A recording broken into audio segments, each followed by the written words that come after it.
Samantala, buo ang suporta ni Abralone District Representative J.B. Bernos sa Philippine National Police sa pakikipag-ugnayan nito sa mga law enforcement agencies sa Southeast Asia para wakasan ang smuggling sa Pilipinas. Sinabi ni Representative Bernos na regional problem ang smuggling, kaya bukod sa regional intervention, mahalaga ang pakikipagtulungan sa mga karatig bansa upang maresolba ito. Kasunod dito ng anunsyo ni PNP Chief General Jose Melencio Nartates Jr. na mas pinaiigting nila ang surveillance at koordinasyon sa Southeast Asia laban sa smuggling, lalo na ng iligal na tabako. Sa harap ng mabilis na galaw ng iligal na kalakal sa buong mundo, ayon kay Representative Bernos, mahalaga ang joint cross-border operations upang mas mapalalim ng Pilipinas ang kaalaman sa galaw ng mga sindikato at mapigilan ang mga ito.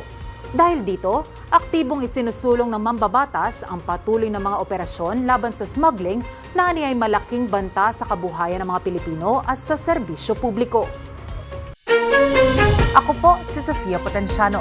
Para maging updated, manatiling nakatutok sa Congress TV, Congress TV Digital at iba pa naming social media pages.